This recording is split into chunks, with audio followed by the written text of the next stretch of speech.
1898, nung tayo nagkaroon ng kalayaan at mula sa mga Espanyol. At mula noon ay nakapasok ang Amerika dito. Para sa inyong impormasyon, ang dala ng mga Espanyol ay krus at relihiyon.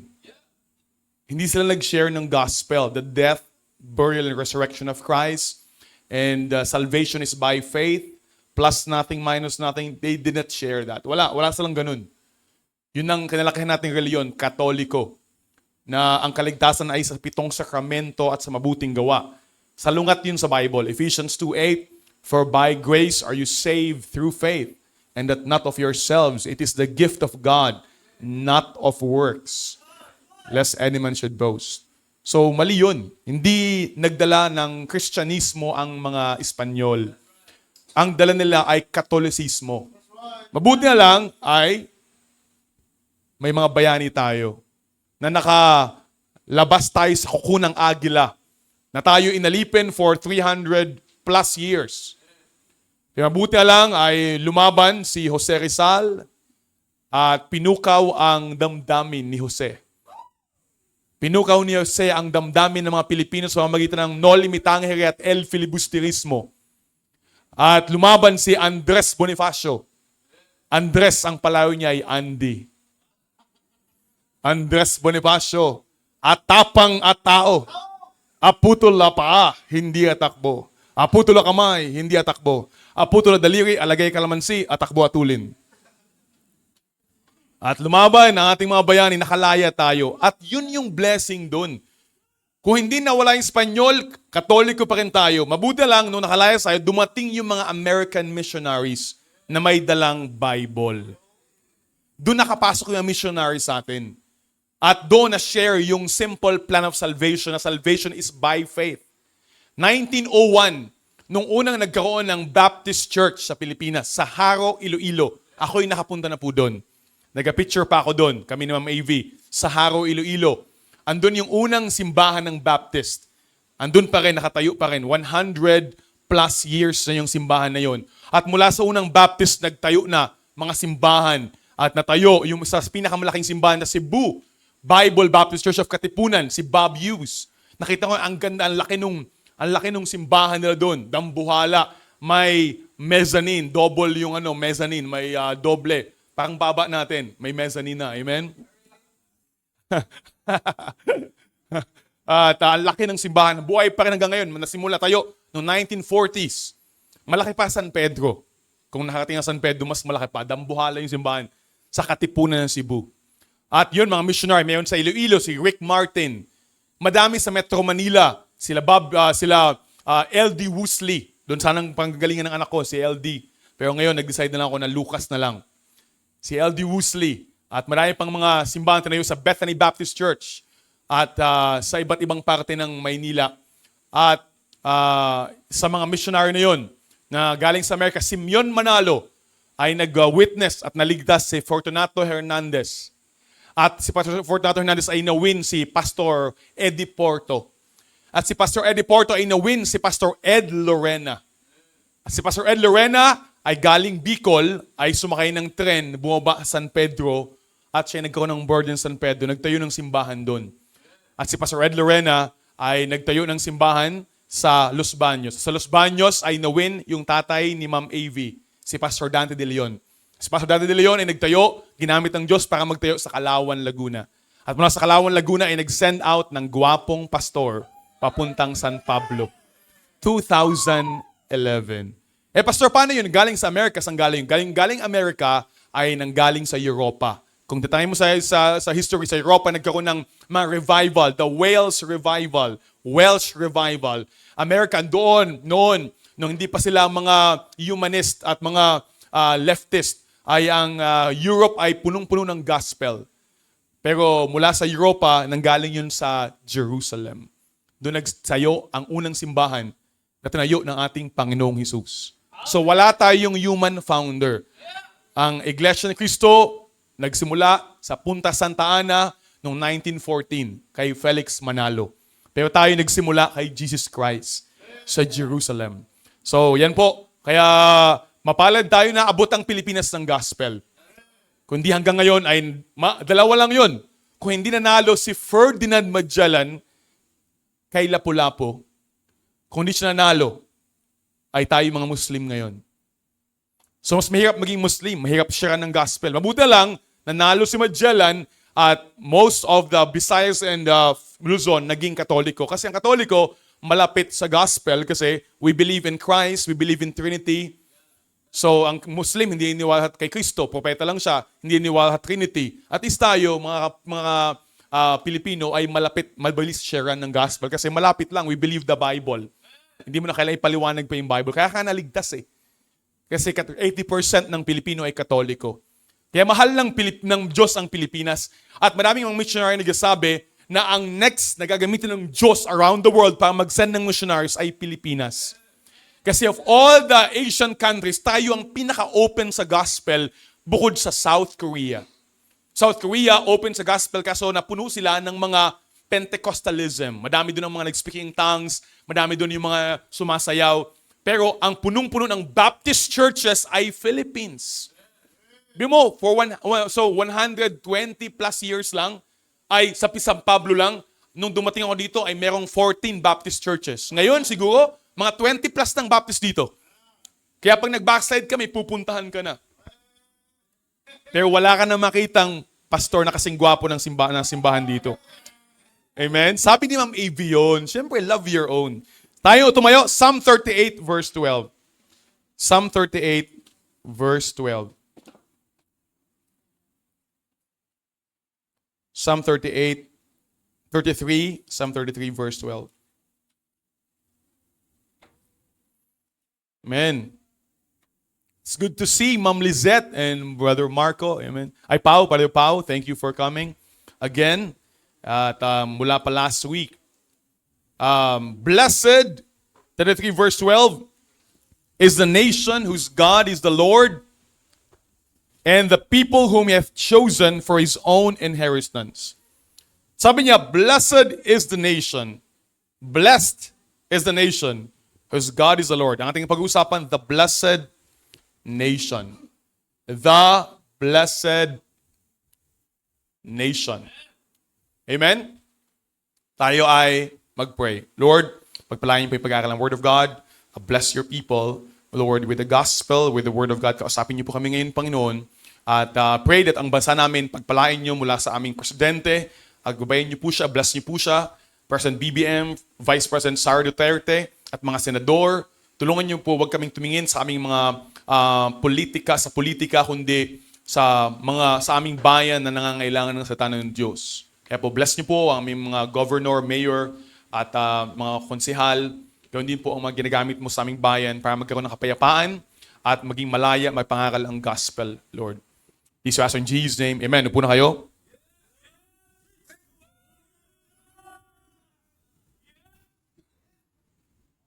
Jairus, may tanong ako sa'yo. Jay, papayag ka ba na kunin kang endorser ng Safeguard, pero ikaw yung germs? Alam mo, ang tao ngayon, lahat gusto maging endorser, sumikat, yumaman, maging makapangyarihan, puro pansarili. Kaya nagkakagulo yung Senado nag-aagawan ng kapangyarihan. Nagnanakawan sa Kongreso. Pag nanonood ka ng kanilang mga interview, ay parang mapapansin mo na naglolokohan lang yata itong mga to. Parang niloloko tayo mga taong bayan. Parang may mga, alam mo na, may mga sariling agenda, may mga pinagtatakpan na mga taas na sa posisyon. Kaya bawat isa may pansarili. Pero mabuti lang ang pag-asa ng ating bayan ay wala sa Senado, wala sa Kongreso, kundi nasa Panginoon at nasa salita ng Diyos. Sabi niya, blessed is the nation whose God is the Lord. Hindi kasi ganyan ang ating mga bayani, hindi mapang sarili. Namatay sila para sa bayan. Nagbuwis ng buhay para sa kapwa Pilipino para tayo maging malaya. Bigyan mo yung, kapatid, hindi mo ba na-appreciate yung democracy? Yung kalayaan? Kung ikay makapunta sa ibang bansa, mas ma-appreciate mo yan. Punta ka sa Middle East. Hindi ka malayang makapagganto dito, na mag-preach ka ng ganito, tatago, underground yung mga simbahan natin doon. Pero nasa 4th floor. Patago! Yung Bible, patago, sino nakarating sa Middle East? Alam nyo yon kung paano ang hirap na hindi ka basta-basta mag-soul winning doon at mahabulin ka ng mutawa. Kaya ito yung pinaglaban ng ating mga bayani. Noong panahon ng mga Espanyol nila, Padre Botod, ng mga praile, wala tayong kalayaan. Binibitay. May mga, ano yung nang tuturo, kamukha ni Ed? Ha? Makapili. Ang si Dave, di makapili.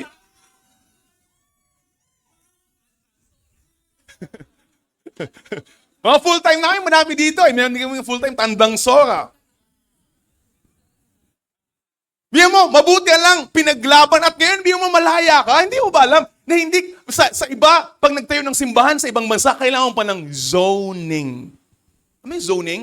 Kasi yung zoning, hindi ako pwede magtayo ng simbahan dito. Dapat sama-sama tayo, tabi ng iglesia, tabi ng Mormons, tabi doon lang yung lugar. Zoning ang tawag doon. Sa Amerika may ganun. Sa ibang lugar may zoning. Hindi ka basta-basta mag-uupa ng bibili ka ng lupa tulad ng ating binili ito, malaya kang mag-preach ka ng bigla, lahat regulated. Sa Pilipinas, pwede kang magtayo ng business. Nang basta-basta, doon sa ibang bansa, hindi pwede. Lalo sa communist countries, dapat ang mayaman pumantay sa mahirap para walang mayaman, walang mahirap. Kaya please, huwag kayong magpadala doon sa mga leftist and communist mentality na bigyan ng tanggalan ng buwis ang mayaman ibigay sa mahirap. Of course, pag mahirap tayo, sabi niya, maganda yun sa atin. Pero alam mo kapatid, yung anak mo ma-discourage na yan, magtayo ng business. Yung apo mo ma-discourage na magtrabaho pag ginawang communism sa atin. Kaya tatanggalan mo na yung dignity of labor. Na ang pinagpapala ay masipag, biblical yon. Kaya pag naging communism na, wag mo iboto si Risa. Please naman! Pag naging madami na dyan sa Congress yung mga komunista, patay tayo dyan. Amen? Pag naman sana kayo pabaril mamaya. Amen? Pero kasi, iba, it's anti-Bible, it's anti-God, it's anti-government principles. Ito yung pinaglaban ng mga bayan. Itong malaya ka na makapagsalita. Malaya kang mangaral. Na hindi ka ako papahuli mamaya. Ito yung, although sabi na democracy. Kasi, yung binoboto ng mga Pilipino ay mga artista. Amen? Hindi ko pa nga nagbigay ng nagsalita sa una, si Lito Lapid eh. Ang sinabi niya lang na maganda ay, dahil mahal kita. Yung pala nakinig kong maging sikat niyang sinabi. Pero kapatid, democracy, pero at least may kalayaan. May kailangan kang pumili, kailangan magtayo ng business, may kailangan kang magtrabaho, may kailangan ka pag sumipag ka, papagpalain ka ng Diyos. You should love your country. May mga puntahan na akong kaunting bayan. Punta akong Taiwan, punta akong Singapore. Pero, kapatid, yung mga Singapore, walang pakialam sa sinisyakan ko at katabi ng airplane. Walang pakialam. Yung mga Singaporeans pala, pag sinisyakan mo yung mga yan, parang, ba't mo ako kinakausap? Ayaw nila, inaabala sila. Nakapunta akong Taiwan, nag-share din ako sa airport, Taiwan. Ang tingin sa atin ay mga kamukhalat ni Ed. Parang mababang uri tayo ng mga tao. Parang wala silang pakialam sa mga Pilipino. Alam nila, mas may pera sila. May nakausap akong sa airport na isang Chinese. At pinaliwanag ko sa niya, sabi ko, ba't ayaw mong magtayo ng business lang sa Pilipinas? Alam mo, di ba, sabi ko, ano yun, communism sa China. Alam mo, sabi niya sa akin? Sabi niya, I'd rather stay in the communism in China. Kasi papalik-balik siya Taiwan eh. Sabi niya, I'd rather stay there. Alam mo bakit? Kaya sa Pilipinas, ay walang pera. Kahit na malaya. Eh doon sa amin sa China, communist kami, pero mayaman naman kami. May pera kami doon. Kaya doon iniisip ko, bakit communism sa China, walang Facebook? Mayroon sa, I think, Weibo. Wala silang Google. Yung Google nila regulated. Ang definition democracy, iba. Wala kang kalayaan sa China. Pero ba't yung mga Chinese ayaw umalis? Regulated, mo wala kang Google doon, hindi mo, pati yung Google mo kontrolado. Dito, pati scientific name ng buni, an-an, pwede mong malaman. Di ba? Lahat, walang regulation dito. Ang laya ng Pilipinas. Ang laya mangaral. Ang problema lang, yung kalayaan na hindi mo ginagamit para mangaral ng Word of God at mag-church, malaya ka na nga, ayaw pa mag-attend. Ibang bansa, pinagbabawalan yung mag-attend. Ikaw naman, pwede ka mag-attend. Absent ka pa ng absent. Kapatid, malaya ka. You have the freedom to work. The freedom to succeed. We have liberty. We have laws in the land. Hindi ka pwedeng sapakin. Sa MOA, hindi ka pwedeng basta suntukin ng mga payatot. Hindi pwede yun. Patay ka dito sa Pilipinas. Hindi ka, may kalayaan ka. Pwede mong idemanda. Minsan nga, sobrang kalayaan na. Yung mga teachers, kawawa na. Yung malaya. Ito yung malaya, oh. Kahit sino sa Pilipinas, para tayong Amerika. Kahit sino sa Pilipinas, pag sinipagan natin, trinabahoan natin, at may panampa tayo sa Panginoon, pwede tayong pagpalain ng Diyos. We are a blessed nation. Even the Americans, they want to come here. Marami tayong mga pastor na Americans. Si Pastor Missionary Peter Mord, pinili niya mag-stay na sa Pilipinas, mangaral ng Word of God because of the freedom here. Alam mo, itong pag-push ko against alak, sigarilyo, bayot, hindi niya pwedeng gawin sa Amerika. Pag ginawa nila doon, yung isang preacher doon, nag-preach ng ganito, binanatan siya sa internet. Ito ang laya natin, no? We have the freedom to speak, to preach, to shout. Anong ginagawa mo sa kalayaan mo? Bukod sa humilata maghapon at mag-cellphone at mag-YouTube at mag-Facebook. Samantalang pwede kang gamitin ng Diyos to make a difference in the Philippines.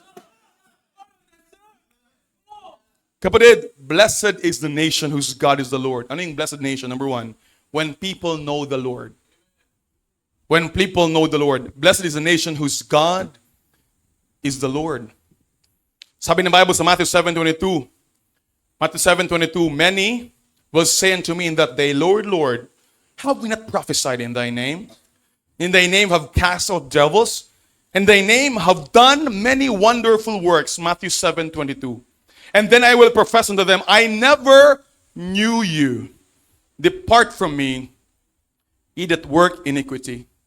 Sabi ng mga tao sa Panginoon, sabi niya, Lord, we have done many wonderful works. Ang dami namin ginawang kabutihan, kabanalan. Ano sabi ng Panginoon? Depart from me. I never knew you. How can you know the Lord? Through accepting Christ as personal Savior. By realizing that you're a hell-bound sinner. Because of sin, we are going to hell. The wages of sin is death. Pero nalaman mo na ang simpleng paraan is Christ died on the cross, buried and rose again. All you have to do is to receive Him, repent of your sins, and believe Him as your Savior.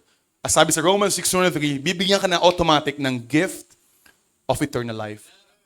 At sabi ng Bible, ito na yung sabi ng Bible, Titus chapter 3 verse 5, not by works of righteousness which we have done, but according to His mercy, He saved us by the washing of regeneration, renewing of the Holy Ghost. Sabi ng Bible, Titus 3:5, not by works of righteousness, which we have done, but according to His mercy, according to His grace, He saved us. Saved us. Past tense, oh. Saved ka na. Mga Kristiyano lang magkasabi ng, alam mo, tiyak ako ng langit. Ikaw lang makapagsabi nun. Yung mga kaibigan mo, hindi malaman. Paano mo natiyak? Tinanggap mo ang Panginoon as personal Savior. Sabi, He saved us, not by works, but according to His mercy, according to His grace, naligtas tayo.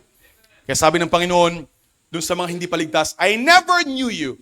May Lord, ang dami namin ginawang wonderful works. Depart from me. I never knew you. Lord, nagpagsimba kami, nagpakabait kami, naglingkod kami sa Diyos. Kami ay pumunta, nagbisita iglesia kami. Pumunta kami sa Ubando, sumayaw kami doon. Pumunta kami sa Padre Pio, pumunta kami sa iba't ibang lugar. At kami ay lumuhod, kami ay may eskapularyo, kami ay nagrosaryo sa gabi. Pero sabi ng Panginoon, depart from me. I never knew you. That's not the way para makilala ko kayo. The way is through the blood of Christ. It's only by the blood. It's not by good works. It's by the blood of Christ na you can only receive by grace, by faith, sa pagtanggap kay Kristo bilang tagapagligtas. Kaya ang tanong, kilala ka na ba ng Diyos? Sabi mo, kilala ko ang Diyos eh. Ang tanong, kilala ka ba ng Diyos? Kaya sabi ng Biblia, may mga taong mabait, pero sabi niya, I never knew you. May mga taong banal, pero sabi ng Panginoon, I never knew you. The only way Christ can know you is by faith on Christ who died for you on the cross. So sabi sa John chapter 10, ito na yung mga kilala niya. Sabi niya dun sa mga hindi pa tumatanggap, I never knew you, depart from me. Eh dun sa mga tumanggap na, John 10:27. John 10:27. My sheep hear my voice, and I know them, and they follow me. And I give unto them eternal life, and they shall never perish, neither shall any man pluck them out of my hand. Saan saved na mabait, pero hindi pa nagbi-believe kay Kristo, nag-accept. Sabi niya, I never knew you. Lumayo kayo sa akin. Doon naman sa mga ligtas, sabi niya, ang tawag gusto ay tupa ng Diyos. Si Jairus ay tupa. Si Clark ay black sheep. My sheep hear my voice. I know them. Kilala kita. Kilala ko si Carl. Kailan mo tinanggap ang Panginoon, Carl? Ha? Grade 10. So tinanggap ni Carl ang Panginoon bilang tagapagligtas. Si Jairus, kailan mo tinanggap ang Panginoon, Jairus? Ha? November 30, 2020? 2020, November 30. Hindi mo man kilala si Jairus, pero kilala siya ng Diyos. Sabi niya, my sheep hear my voice and I know you. I know them. Ang tanong ko, kilala ka na ba ng Diyos? Madami nagsabi na kilala ko naman siya kasi nagpe-pray ako. Hindi yun ang pinag-uusapan eh. Kilala ko naman siya kasi kilala ko nga, nag-sign of the cross nga ako. Hindi yun ang pinag-uusapan natin. Sabi niya, my sheep hear my voice and I know them. If you have received Christ, pinpoint mo isang araw sa buhay mo kung kailan mo tinanggap si Kristo as personal Savior. Kaya ang tanong ko, may date ka ba? Dave, may date ka ba, Dave? Kung wala kang date, baka ang salvation mo, proseso. Ibig sabihin ng proseso, paano ko naligtas? Unti-unti po, habang lumalago ako, habang nakikilala ko ang Diyos, mali! Hindi ka paligtas! Habang nakikilala. Walang habang nakikilala ang kaligtasan. It's an instant like the thief on the cross. Nasabi sa Luke 23 verse 42, sabi niya, Lord, remember me when thou comest into the kingdom. Parang si Ed ako Remember me. Remember me when thou comest into the kingdom. Sabi ni Kristo, verily I say unto thee, today shalt thou be with me in paradise. Criminal to. Tulisan ang pangalan Hari. Amen? Yung sa kabila, si Renz. Amen? Tulisan. Magnanakaw. Pero tinanggap ang Panginoon. Today, sabi ni Kristo, thou shalt be with me in paradise. Ibig sabihin, kanina, kriminal ka, depart from me, I never knew you. Ngayon tinanggap mo na, you my sheep hear my voice and I know you. I know you. Tinanggap mo na ako. Andy Spenya, February 27, 2003, katabi ng library, nalaman ko na ako'y makasalanan, patungo sa impyerno, kahit mabait, nagpapakabuti, pero I'm going to hell. Pero tinanggap ko si Kristo as my personal Savior. That moment, sabi ng Panginoon, Andy, I know you. Kaya ikaw, kilala ka na ba ng Diyos? Meron bang specific date na naalala mo na nag-pray ka, tinanggap mo si Kristo? Dahil kung hindi, delikado ka. Sabi ng Panginoon sa iyo, I never knew you. Depart from me, ye that work iniquity. Kaya mag-ingat ako dun sa mga tao na, kailan ka naligtas? Pastor, nung binaptize po ako, walang ganun sa Bible. Hindi ka naligtas sa bautismo. Ang bautismo ginagawa pagkatapos maligtas. Ang tanong ko, kailan ka nag-believe? Kailan ka nag-repent? Kailan ka nag-accept? It must be a specific date na masabi ng Panginoon, I know you. Alam ko nung tinanggap mo ako, alaala ko pa yun eh. Umiiyak ka pa nga nung time na yun. At yung Si Ed, yung luha niya, pabalik-balik pa ng ganyan yung luha niya. At sabi ng Bible, ito na, ano yung ebidensya na ligtas ka na? Nakilala ka ng Diyos. Ito na. Ang paraan para maligtas by faith. Pero ang ebidensya na ligtas ka na. Walang connection sa kaligtasan to ha. Pag naligtas ka, kung tinanggap mo siya, automatic save ka na. Pero isang ebidensya na tinanggap mo nga siya ng sincere, ay sabi ng Bible, my sheep hear my voice, and I know them, and they follow me. Isang ebidensya o sign o proof na ligtas ka na,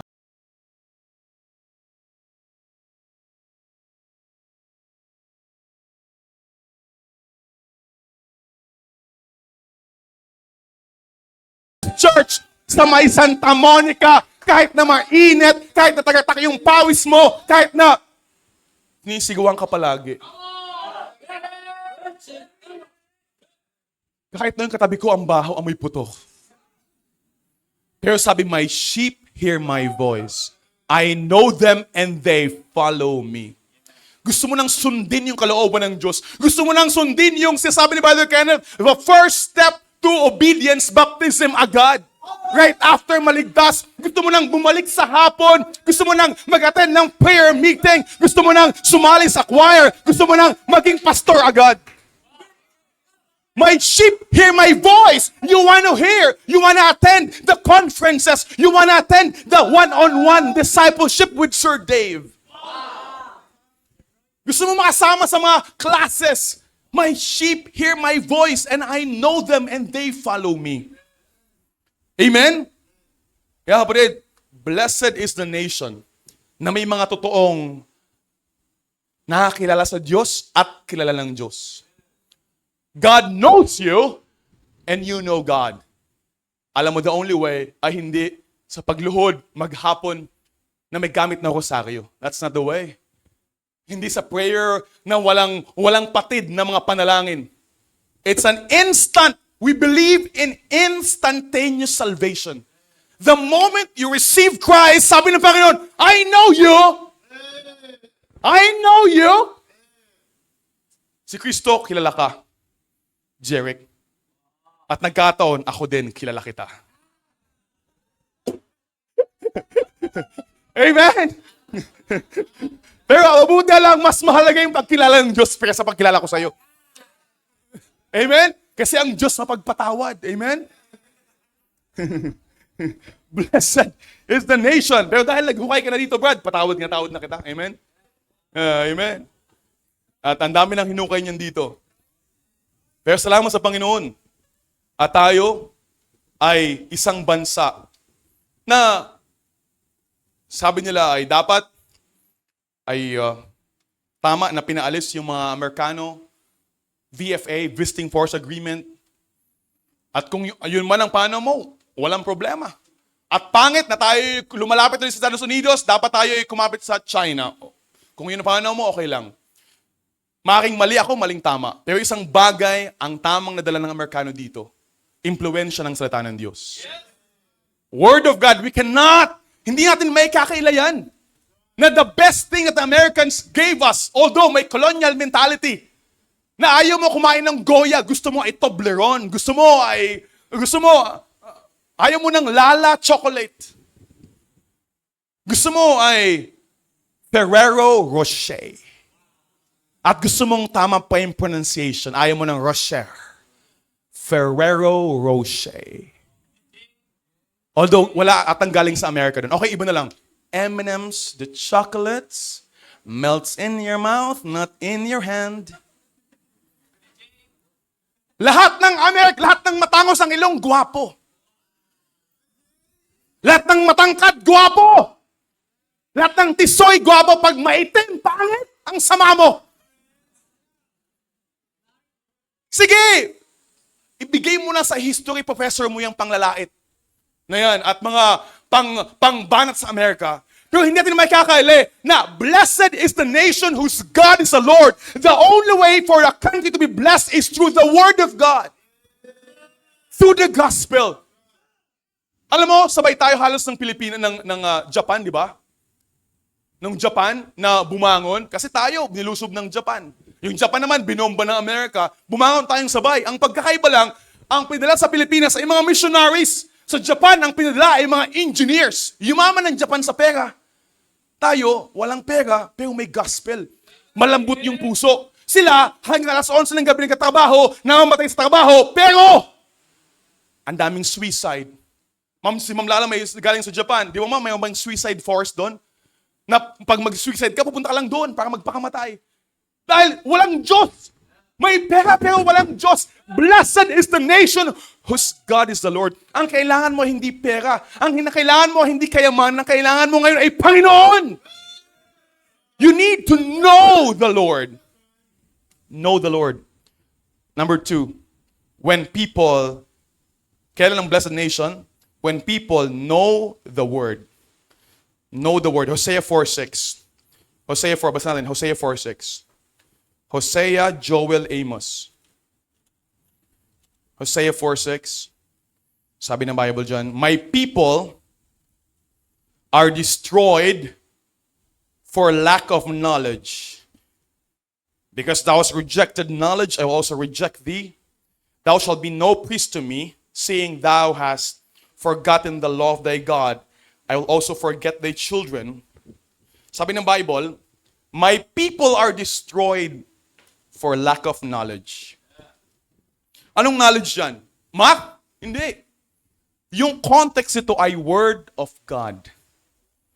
Sabi, ang bansa na walang Word of God, it will be destroyed. It will be destroyed. Kaya ang pag-asa ng ating bansa, kapatid, yung mga soul winners. Kaya salamat sa mga daming dalang bisita.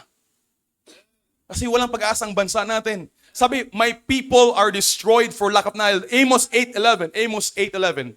Behold, the days come, saith the Lord, that I will send a famine in the land, not a famine of bread, nor a thirst of water, but of hearing the words of the Lord. Sabi niya, may tagutom sa bayan. Hindi tagutom ng tinapay o ng tubig, kundi sa pakikinig ng Word of God. Kagabi, umiiyak ka. Basang-basa na yung unan mo.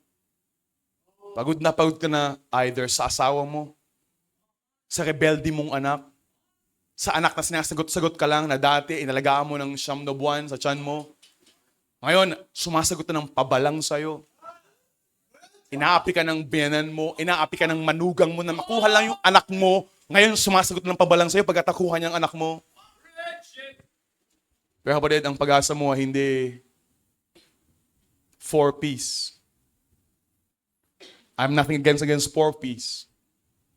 Pag-asa mo hindi gobyerno, tupad, or anong DSWD. Hindi.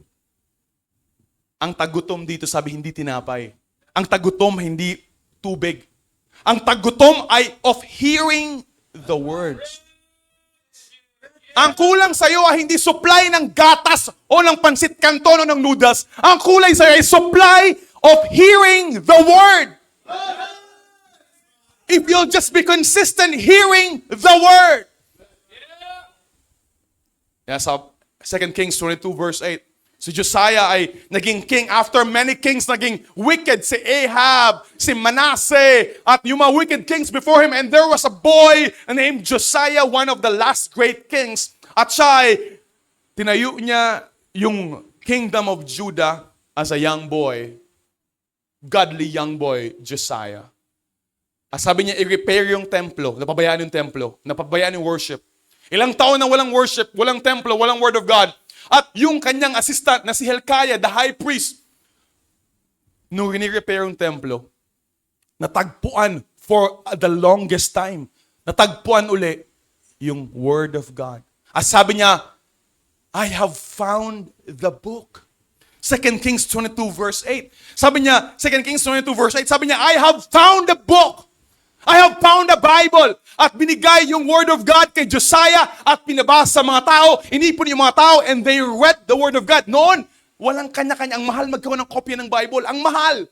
Nakalagay yung sa mga balat ng tupa. So, babasahin lang in front of the whole kingdom of Judah. And they listened, and the people rent their clothes, and the people cried, and the people mourned, and the people want to get right with God. And there was revival in Judah, in Jerusalem, because they have found the book, the Word of God. Alam mo ang pag-asa ng anak mo? The book, the Bible. You must find the book again. Huwag mo lang yan iuwi sa bahay. Binabasa po yan. Ang Bible po ang binabasa. Sila ay napalayo sa Diyos pero nagkaroon ng revival dahil sa Word of God. Alam mo yung Amerika? Sabihin natin na dahil sa Amerika, nagdala ng Bible sa atin. At ngayon ang Amerika rin nagdala ng wokeism sa atin. Alam mo yung woke? Yung bagong gising ka. Woke. Woke. Alam mo kailan kasagsagan ng woke movement na bawal ka magsalita against LGBT? Bawal ka magsalita against, magkaroon ng free speech na pag ikaw ay nagsalita, nausing word na canceled, you will be canceled. Kailan nagsimula yun? About 6 years ago. Nung naging presidente si President Biden sa Amerika. Pag ikaw ay nagsalita against LGBT, against communism, against ism, you will be canceled. Tanggal ka sa social media. Kailan nagsimulang mabuhay uli? 2024. Na may isang lalaki, ang pangalan niya ay Elon Musk. Binili niya yung Twitter. At ginawa niyang X. At mula nung sinabi niya na, I believe in free speech. I believe na dapat malaya kang magsalita. Na hindi pwede i-cancel dahil lang sabihin mo yung katotohanan against lesbians and gays and LGBT. Hindi pwedeng. At next noon, nanalo sa President Donald Trump, whatever you think about him. Pero President Donald Trump is pro-Bible, pro-Christians. Huwag nating tanongin kung ilan ang asawa niya, anong buhay niya. Ang tanong natin, what he fights for. He fights for the Word of God. He fights for Christians. He fights for free speech. He's against LGBT. He's against the leftists and communism. Kaya, salamat sa Panginoon kapatid. Na although yung Amerika ay ginamit for the Word of God at ginagamit din na sa woke movement, may mga Baptist churches at mga simbahan na hindi magpapadala. Kaya tingnan mo yung mga buhok dito. Mga maayos yung buhok. Jay, tayo ka, Jay. Hinahawi yung buhok. Mukhang dinilaan. Di ba? Ayos yung gupit. Face mask na lang yung kulang.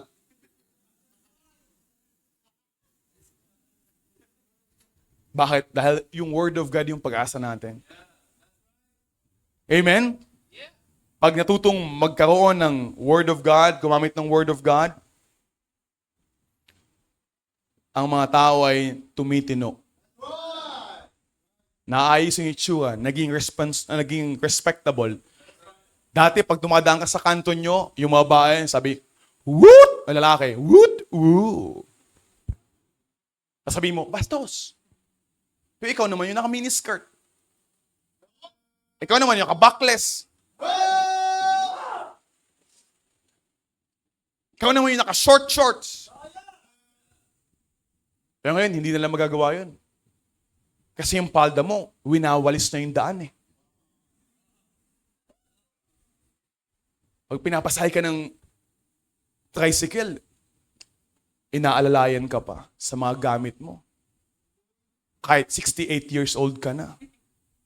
Ang galang-galang pa sa'yo. Ano nagbago sa'yo? Word of God. Yun ang pag-asa ng ating mga anak. Pag-asa ni Troy, para hindi na siya antukin. Kailangan pa ng Word of God. Amen? Kailangan natin ng Word of God. Kailangan natin ng mga Kristiyanong alam yung Bible. Nung dumating yung Mayflower ship sa Amerika, at dumating at tinayo yung unang Baptist Church doon sa Rhode Island sa pangunguna ni Roger Williams. Nung tinayo yung unang mga simbahan doon, dumating yung Mayflower, dala yung mga Puritans at mga Christians. Alam mo yung mga bata? yung textbook ng mga bata? Bible. Yung mga bata nagbabasa ng Bible. Yun ang kanilang math science, Bible. Kaya, pinagpala ng Diyos yung Amerika. Because of the Word of God. Yung Constitution naka-base sa Word of God. Yung unang presidente ay si George Washington ay isang Baptist. Binaptize na isang Baptist preacher ng pangalan ay si John Gano. And madaming mga karamihan ng mga presidente sa Amerika ay Christians. Ang unang pang-Katoliko ay yung idol mo pa, si John F. Kennedy. Pero halos lahat Christians, Baptist, Methodist, Christians yung mga nauna. It's a Christian nation.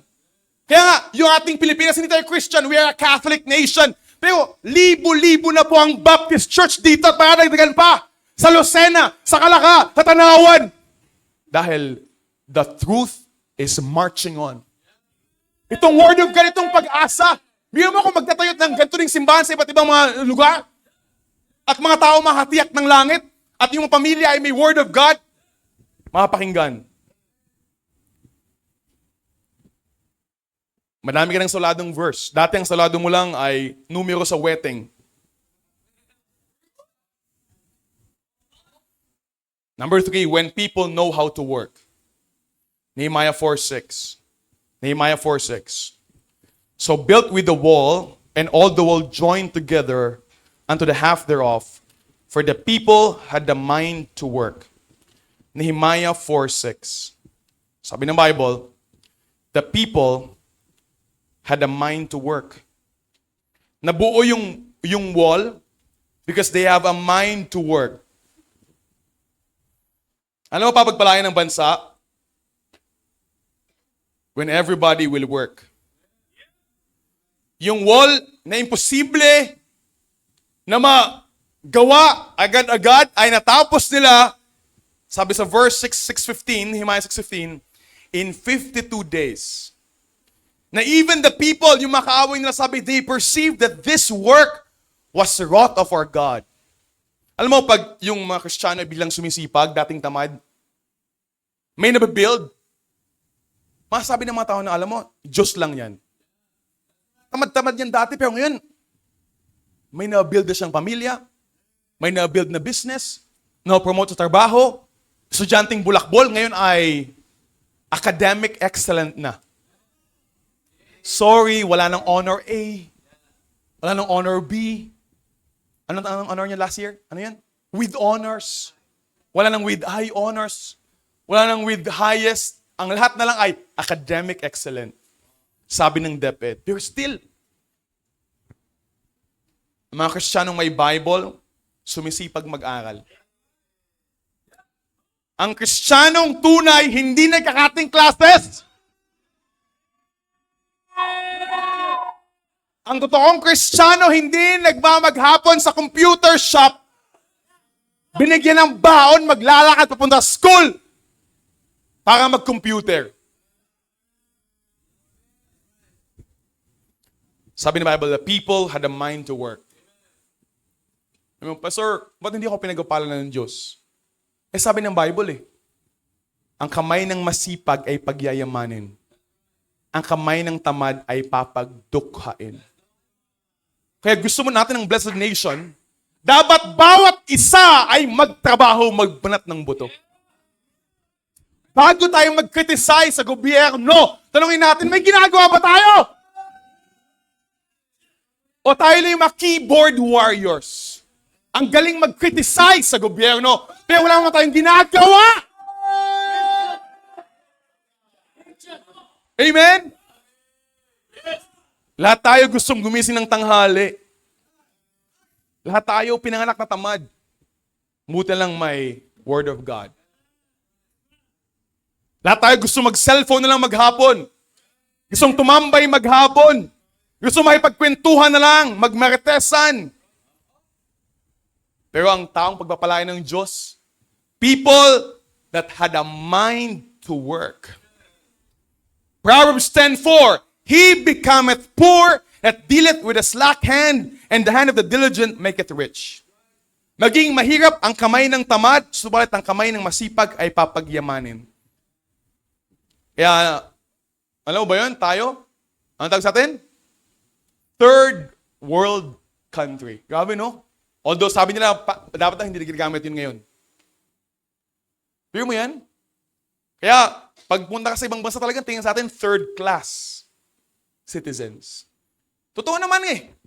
Paglabas mo pa lang dyan, dami ng tambay. Sa isang bahay, isang katrabaho, 13 ang pinapakain, lahat tambay. Di ba? At usually, sa'yo siya na, natamaan, usually, ang kawawa yung nag-abroad. Isang namamatay sa trabaho, yung mga mahal sa buhay dito, nagsusugal. Walang ibang ginawa kundi mag-ML. Naghihintay lang nung bigay ni mama na halos namatay-matay na sa abroad. Na nag-aaral, nag-boyfriend, 14 anyos, nabuntis na agad. Lalaki yun. Kaya tayo, third world, hindi pa rin tayo pa rin nagtatawag na developing country. Parang si Dave, developing. Nade-develop pa lang. 22% below poverty line. Ayon sa PSA, Philippine Statistical Authority. Tingnan mo, check natin ating sarili. Mahigap daw tayo, sabi ng PSA ito hindi ko sabi ito. Kung sa isang bahay, ang pumapasok na pera, na income o sweldo, isang bahay, na may 5 tao doon. Ibig sabihin, posibleng may mag-asawa at 3 anak. Ang pumapasok na pera ay poor ka, sabi ng PSA, kung ang income ng bahay ay 13,800. Yun ang poor. So yung iba, sabi mo, wow, blessed pa ako. Na in a month, 5 kami, mataas naman sa 13,800. Yung iba naman ay kailangan ko pang magsipag. Kailangan ko pang magtrabaho. At poor, pag mababa sa, ibig sabihin kung 13 pesos 800, ang poor na sabi ng PSA ay 92 pesos a day ang kita. 92 pesos a day. Yun ang poor considered sa Philippines. So ano sa kablagi mo? Blessed ka ba ngayon? O kailangan ko magtrabaho pa magsipag? Bakit? Sabi ng PSA, 92 pesos kasi ang kailangan para makain ang pamilya na may 5 sa bahay. 92 pesos. Wow! Ilang noodles, 3 noodles, at ilang kilong bigas. Yeah, no wonder kapatid. No wonder. Ating bansa, kailangan matutong magtrabaho. Yeah, itong mga full-time na ito, talagang naghuhukay. Tinutulungan ni Brother Darrell paano magpalitada. Si Dave, tinutulungan paano mag-asinta. Kasi dapat matuto talaga magtrabaho. Magpala kasi ang pagpapala nasa pagpapala. Amen? Kaya kapatid, 15% sa Pilipinas ay poor. Ibig sabihin, 17 million ang considered na poor. Kasama kaya tayo doon? Tumaas na yan mula 1985. 1985, 50% ng Pilipinas ay poor. Ibig sabihin, umuulad na rin tayo kahit papaano. Pero kapatid, magsayin mo na, Pastor, at least, di ba? Sa 13,800, mataas naman ako doon. Pero kapatid, ang plano ng Diyos anak niya, hindi maging average. Hindi maging normal. Kung meron mang gusto na masabi niya, nung sabi naman, nung binild yung wall, they have a mind to work. At sabi ng mga kaaway, this is the work of God. Hindi to normal. It's because you have the Word of God. You have the Holy Spirit. You have the verse, Philippians 4:13. I can do all things through Christ, which strengtheneth me. Kung meron man dapat pinakamasipag sa school, yung mga estudyante na baptize at mga Kristiyano. Pero naman dapat promote ay mga Kristiyano sa kanilang trabaho. Yung mga business na lumalago, mga Kristiyano. Sabi nila, ang average people works from 8 to 5. Yung mga success ay depende kung anong ginagawa nila from 5 to 8. Amen? Ito yun. Ibig sabihin, ang normal na Kristao, ang trabaho niya ay 8 to 5 at kinamumuhayan niya yung 5 to 8. Ang tawag nga pala doon ay overtime. Pero yung successful people ay they maximize that 5 to 8. That's why they rise above the pack. Walang shortcut. There's no substitute for hard work. And patience. Paano ka ba naman makakapagtayo ng business? Isang business, isang buwan, lipat na pala ang business. Isang business, 2 buwan, lipat na ang business. Paano yung pastor mo? Kung dumating ako 2011, hindi nyo ba ako kilala? At yung isang full-time ko, paalis na. Sabi ko sa full-time ko, naunawaan kita, Brad, kasi parang walang nangyari sa atin iniiwan ako ng full-time ko kasi ang tagal bago mag-take off. Pero 2011, 12, 13, 14, hindi tayo magkakilala noon. Andun na kami, nagbabahay-bahay. It takes patience. At hanggang ngayon, yung pastor nyo, nagbabahay-bahay pa din. Kung anong ginagawa mo, pero ginagawa ko pa rin. Because if I stop that, babalik tayo sa 13,800. 92 pesos a day. Hindi yun ang kalooban ng Diyos, kapatid. Ang kalooban niya, yung mga anak ng Diyos, ang pagpalain niya. Amen? Huwag mong kamuyan yung overtime. Okay na ako sa 8 to 5. Hindi, kapatid. Tanungin mo yung mga businessman, they spend, ang normal na tao ay 40 hours a day, right? Trabaho. Si Elon Musk, pinakamayamang tao sa buong mundo, and just yesterday, I think, siya na ang unang tao in history na naging trillionaire, sabi ng Forbes. Hindi to AI. Amen? Hindi to fake news. Bakit? He works 100 hours a day. Kamantalang tayo, normal, 40 hours a day. 100 hours a day. He became the first trillionaire in history. Kaya kapatid, kahit si Bebot, Butterbon niya,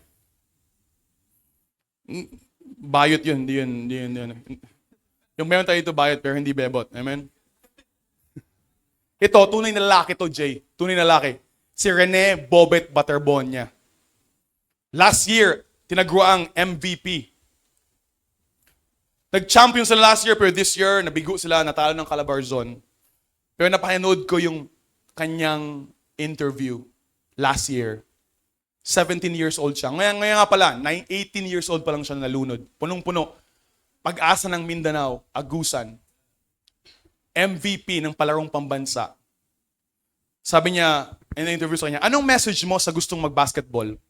Sabi niya, pero may punto pa. Ang message ko lang sa kanila ay work hard lang palagi. Ang goal nyo palagi ay mag-champion. Huwag kayong magtamad-tamad mag-practice. Kung gusto nyo mag-champion, mag-practice kayo. Hindi yan binibigay, kinukuha yan. Wow. That's the heart of a champion. Hindi yan hinihingi. Hindi tawag tayong mga tili na lalapit sa gobyerno para humingi. We need to have the dignity of labor na, Lord, I will work and you will bless hard work. Mga kabataan ngayon, ayaw mainitan, ayaw magpawis, ayaw magtrabaho, gusto agad, office agad. Pagpasok sa trabaho, pag pinagtimpla ng kape, gusto ka na mag-quit. Lahat nagsimula sa pagtimpla ng kape. Si Ma'am Ivy nga, cum laude yan sa UP. Mataas pa yung grade sa akin. Ngayon, taga-timpla ko ng kape. That's humility. Kahit ano. Kaya yung mga dito, naglinis ng CR, kami dito. Nagsimula ako sa linis ng CR, linis ng kanal. Pag takot ka madumihan yung kamay mo, wala kang pupuntahan. Onting hirap lang, lipat na ako. Hirapan senior high, lipat na ako sa ibang senior high. Hirapan sa college, lipat ako sa college. Kung anong course mo, tapusin mo muna bago ka maghanap na ibang course. That's character. Ikaw na mahilig mag-quit, maging habit mo yan. Pag nagkaasawa ka, mag-quit ka din. Pati sa choir, nag-choir, kumanta ng isa, wala na uli, asang ka na. Kumanta ka lang ng isang beses na wala ka na. Kasanay ka mag-quit.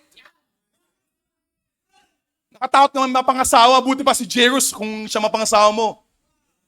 Kahit ganyan yung mukha, basta faithful. Amen? Kaya, ang daming sinimulan, walang pinuntahan.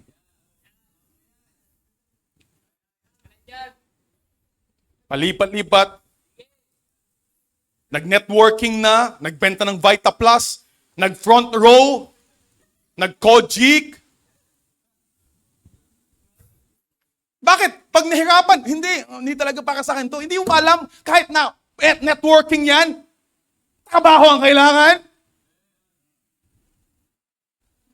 Nalaman ko the other day, kay Brother Christian, di ba ngayon, may inaabangan yung mga laki ngayon, NBA Finals. Wala mo na magsasabi. Huwag kang spoiler. Amen? Basketball ang pinag-uusapan ng mga laki ngayon. At isa mga sikat na basketball player ay si Jokic. Sabi ni Brother Christian sa likod, sabi niya sa akin, si Jokic pala, ang sabon ay galing sa San Pablo. Kojic. Kaya pala ang puti ng mukha niya. Ang puti nga ng mukha mo kasi ang tamad mo naman. Ayaw mag-soul winning kasi ayaw mo umitim. Hey, black is beautiful if you're using it for the service of the Lord. Ano yung kaputihan mo, katamad mo naman. Pwede namang maputi na magpayong ah. Pwede kang magpayong. At sa trabaho, pinagpapawisan. The blessed nation, kapatid. There's no other way. We must know God. We must know the Word of God. And we must know how to work. There's no other way. Walang shortcut, kapatid. Ikaw, nakaupo ka lang dyan. Pero yan si Miko, si Dave, si AV at mga sama ko, it took us years na hindi nyo kami kilala. Nagbabahay-bahay. Kami ni Miko, nakabike kami. Nakapayong. Nagbabike, nakapayong. Papunta sa Lamay. Mag-preach ako sa Lamay.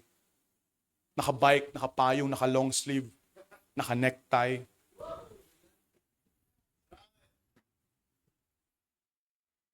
Si AV, meron kaming multicab na 29,000 multicab. Binili namin 29,000. Every week sira. At si AV, pinagtutulak ko yan. May nag-concentrate pa yun pag natulak ko dyan sa highway. Nag-concentrate. Buntis pa siya nun. Kasi mo, lahat madali lang. Walang madali.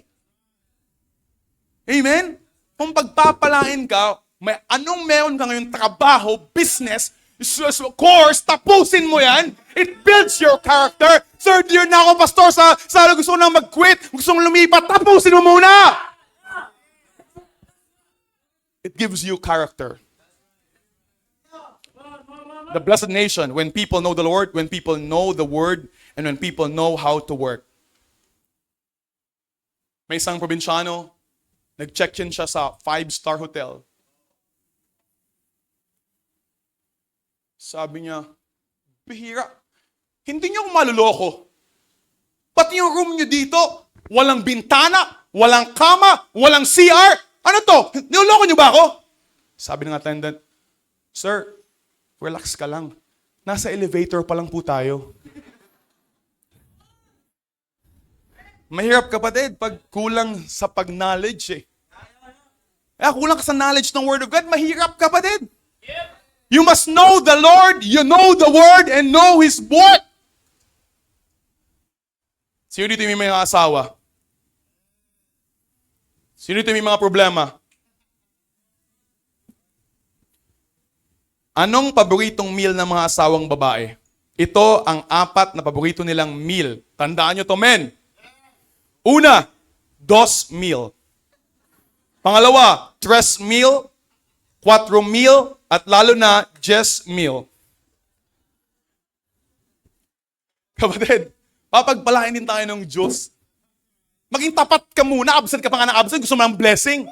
Kaya makabalik sa hapon, gusto ng blessing. You want to be blessed, kapatid. Blessed is the nation whose God is the Lord, who knows God, who knows His Word, and who knows how to work. Tayo malangin, let's pray. Lord, thank you, Lord, for the Word of God. Tulungan niyo po ay Panginoon to work, to pray, and to know the Word. Kung papagpalain mo ang aming bansa, aming bayan, aming barangay, we need Christians who will lead the way. God spoke to our heart, come to the altar, kausapin mong Panginoon.